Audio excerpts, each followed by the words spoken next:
let them invest into the mining, get the resources out, use that same resources to build the community so that the community can see the benefits of these resources in their town. RWESCK Opinion Matters, an all-new educational and insightful program, addresses these and many issues concerning our environment and water sanitation in Ghana. This particular episode promises to be compelling viewing, so stay tuned until the end.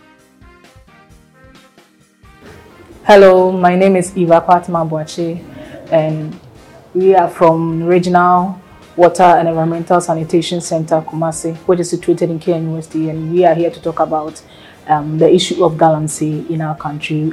I have with me here two gentlemen who can introduce themselves. So we have Mr. I'm Charles And I'm Isaac Apenyo, studying water supply and environmental sanitation at the center. And Mr. Isaac, what are you studying? And Mr. Charles, what are you studying? I'm also MSc Water Supply and Environmental. Okay, then I'm also into water resource engineering and management. Let's talk about Galamsey. We always hear about Galamsey everywhere. In every corner of the country, we are hearing about Galamsey. A few years ago, I think there was a ban or a legislature on Galamsey by the president that all the illegal mining activities should stop in Ghana and that they should be registered. But when we talk about Galamsey, we always hear, but when we go to the English dictionary, there's nothing like Galamsey as a word. So when we go through our archives and we go through our research, we can say that Galamsey is an informal word that was derived by the locals, which from the phrase gather them and sell. So they are trying to gather the minerals to sell them. So that is basically what Galamsey is about. So we're saying that how does Galamsey affect our environment and water bodies? And Mr. Isaac, you were saying something on that. how it affects us? Yes, how it affects us. Yeah, so I was saying that because most of these people find their activities along the river bodies, it's really a source for our irrigation. The water bodies are a source for our irrigation and also for our drinking water sources. So in two ways, if it comes to irrigation, it ends up The plants? polluting, or let's say by accumulating in our plants that they are produced over there.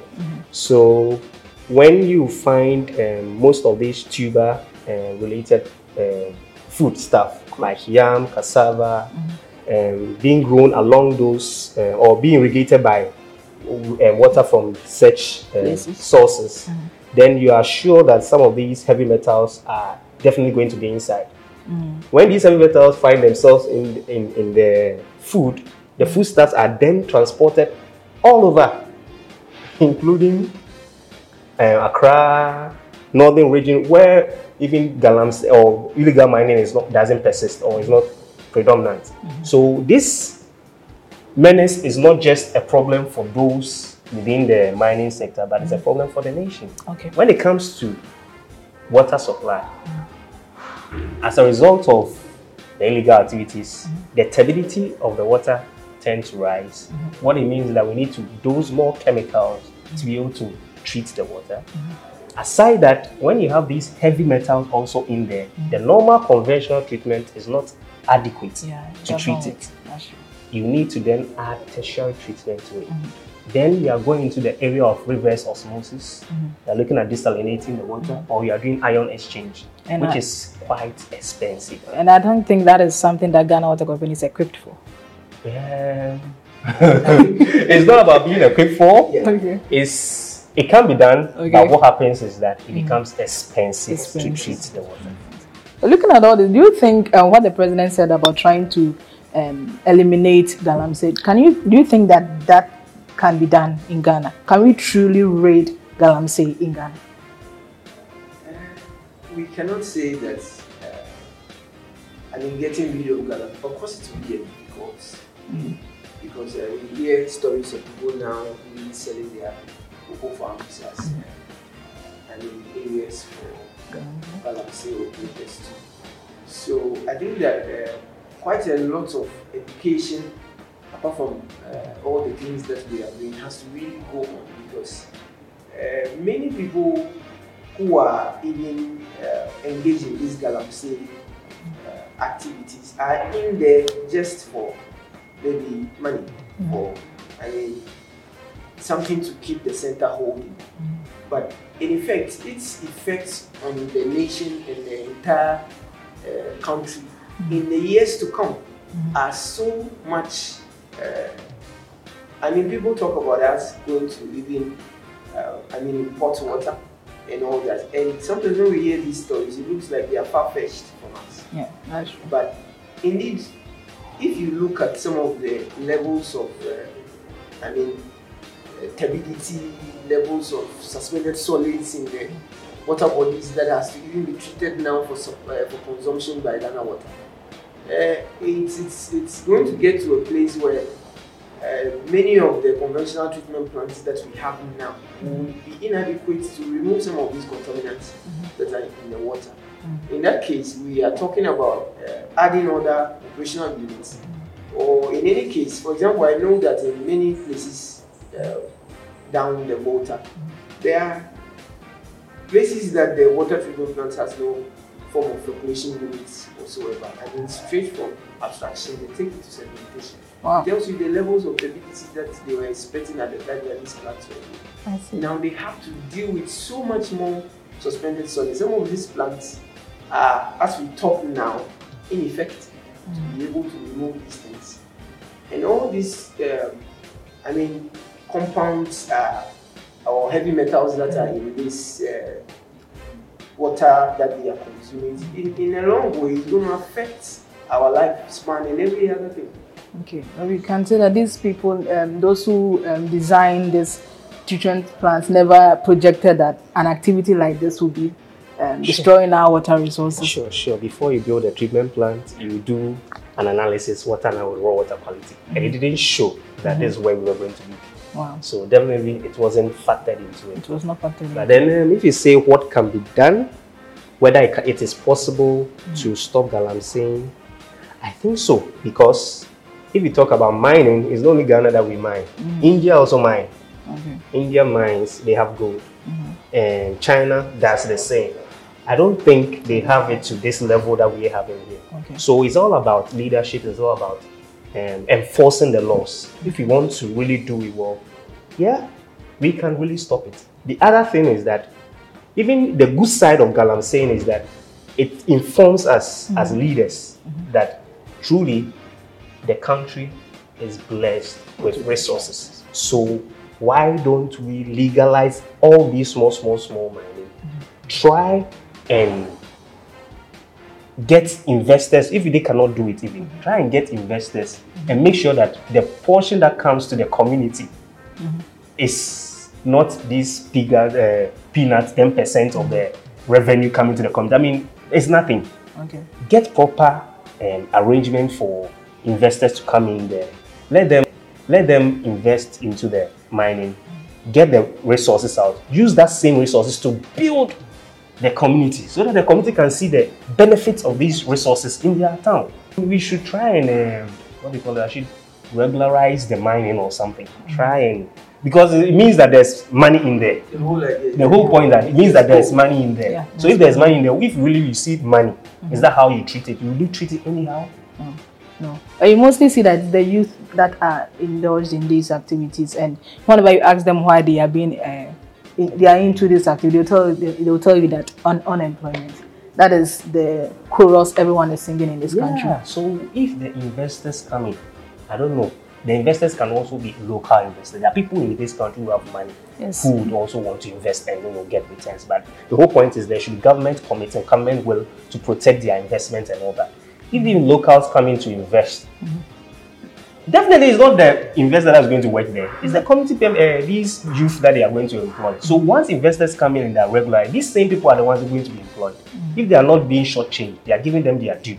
Why would they risk their life and risk the future of their children and all that? Because it can even cause, some of these can cause malfunctioning of the sex organs and all that. So, why would you want to risk your future, whole generation because of such a thing? If you can really get unemployment from mining, a big mining company, so it's not a problem.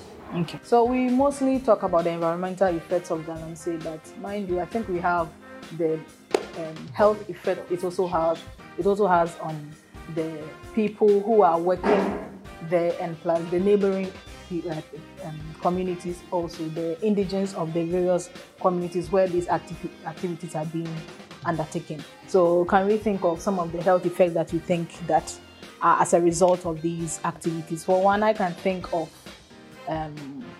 let's say poisoning, like say metal poisoning or something due to ingestion of this water. I think some of them, when they flow through the rivers, some people in the various areas use this water to wash. They usually use them to cook, and they, without knowing that these metals are in the water, they end up ingesting, which causes some kind of toxic imbalance or something in their system. Are there others that we can think of? For me, I think that the environmental effects are closely linked with the health. Okay. Because if we spoke about bioaccumulation, some of the setting in the house in somebody's system, that will lead to all these organ failures that are rice, disease, kidney failures. More than ever before, we hear of dialysis every now and then. Before, those things used to be foreign news. Cancer used to be something we hear abroad, but now, you have neighbors that are having cancer, because some of these toxic metals are carcinogenic. And so it's you see that these things are quite on the rampage. Isaac spoke about it affecting some sex organs, and we realize that is because some of the people who are really in the heart of this Galamsey are in their 20-30s, strong, and who are supposed to be maybe the fathers of the next generation. If these things are even going to be transferred to the young people, it causes so many things, even mutations of some of the genes that may even be transferred to the younger ones. So its health effects are so, bad. There's one shocking revelation I made, with regards to mercury. It said that when mercury is inhaled, it can be absorbed into your bloodstream, and it can cause a nervous breakdown. Mercury. Mercury is that harmful. Very harmful. And yet we don't see the effect when we are using it in this activity. And in getting rid of, in getting the gold, they use the mercury amalgam, so they have to heat the mercury, and the air quality that comes out from that heating, and it's not only be affecting them, but also affecting people within the certain radius. So that's where the issue starts becoming a concern to all of us. It was only them that are putting their lives at risk. It wouldn't be a problem anyway, but because they are getting something out of it anyway. But for innocent mothers and children that don't know what is happening, having this passive effect of the mining is quite a problem. So we need to, rise up to the occasion. We need to try and trumpet these things. We need to make the world aware of these effects. We need to make the country aware of it. We need to make the people, even the indigents, we need to make them aware that these unenvironmental way of mining is not helping any of us, including us here in Accra. But I learned something in environmental impact assessment, that when it comes to one of the processes, we have public participation. So when these activities are being cited in those areas, don't they involve the public as to ascertain whether they have? Is that it's not the large scale mining. They do all those things: community engagement, participation, and all that. The problem is the illegal mining. Because they are illegal, they don't do all these things. They don't do anything. That's very true. They don't do all these things. Right? So it means that we just need to create more awareness when it comes to these illegal activities, to make sure that all these things are curtailed.